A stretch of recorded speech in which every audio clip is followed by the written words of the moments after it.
Tentera Darat Malaysia. Tentera Darat Malaysia, TDM, terdiri daripada pelbagai kor dan regimen yang memainkan peranan khusus dalam memastikan keselamatan dan kecekapan operasi ketenteraan negara.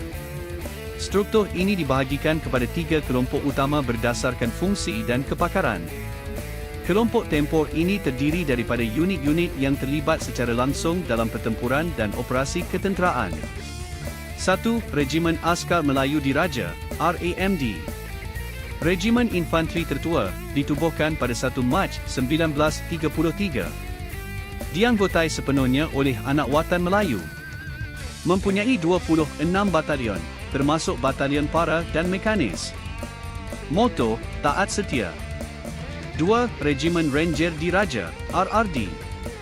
Ditubuhkan pada 16 Mac 1963. Keanggotaan terdiri daripada pelbagai kaum dan agama. Mempunyai 9 batalion, termasuk batalion para dan mekanis. Moto, Agi Hidup Agi Ngelaban. 3. Regimen Sempadan, RS. Ditubuhkan pada 12 Januari 2008. Bertanggungjawab menjaga keselamatan sempadan negara. Mempunyai 11 batalion infanteri. Moto, Setia Waspada. 4. Kor Armor Diraja, KAD. Mengendalikan operasi menggunakan kereta kebal dan kenderaan perisai. Memberi sokongan tembakan dan mobiliti kepada infanteri. Kelompok bantuan tempur memberikan sokongan taktikal dan teknikal kepada pasukan tempur. 1. Regimen Semboyan Diraja, RSD. Bertanggungjawab terhadap komunikasi strategik dan taktikal. Mengendalikan peperangan elektronik dan sistem amaran awal. Moto, Pantas dan Pasti. 2. Regimen Askar Jurutera Diraja, RAJD. Memberi sokongan kejuruteraan medan seperti pembinaan dan pemusnahan. Terlibat dalam pembinaan jambatan dan pembaikan infrastruktur ketenteraan. 3. Regimen Artileri Diraja, RAD. Menyediakan sokongan tembakan artileri dan pertahanan udara. Dikenali sebagai Raja Medan Tempur. 4. Kor Polis Tentera Diraja, KPTD.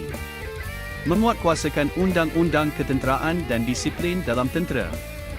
Memberikan sokongan keselamatan semasa operasi.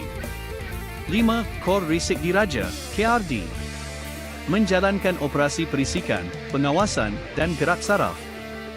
Bertanggungjawab terhadap keselamatan maklumat dan bahan ketenteraan. Kelompok bantuan perkhidmatan ini menyediakan sokongan logistik, kejuruteraan, kesihatan dan perkhidmatan lain. 1. Kor Jurutera Elektrik dan Jentera Diraja, KJLJD. Menyelenggara dan membaiki peralatan, jentera dan senjata. 2. Kor Perkhidmatan AM, KPA.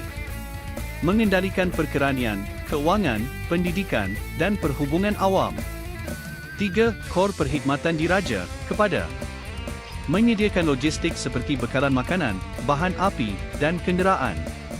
4. Kor Ordinan Diraja, KOD. Membekalkan pakaian, peluru dan kelengkapan operasi. 5. Kor Kesihatan Diraja, KKD. Memberikan perkhidmatan kesihatan dan perubatan kepada anggota tentera. Terlibat dalam misi kemanusiaan dan bantuan bencana. 6. Kor Agama Angkatan Tentera, KAGAT. Menerapkan nilai-nilai keagamaan dan memberikan bimbingan rohani kepada anggota tentera. Mengendalikan aktiviti keagamaan dalam tentera. Pasukan khas dan sokongan lain. 1. Regimen Gerak Khas, RGK.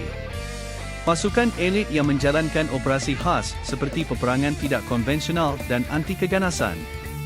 Terdiri daripada Regimen 21, 22 dan 11 Komando. 2. Pasukan Udara Tentera Darat, PUT. Menyediakan sokongan udara kepada operasi darat. Mengendalikan helikopter dan pesawat ringan untuk pengangkutan dan pengawasan.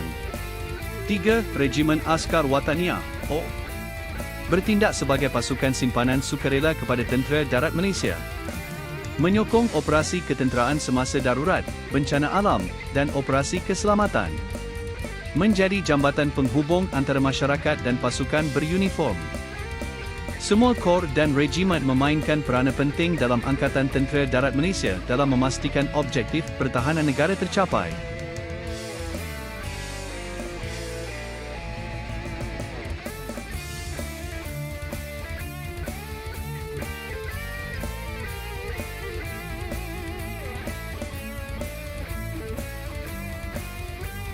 Jika bahan ini bermanfaat kepada anda, subscribe, likes dan share.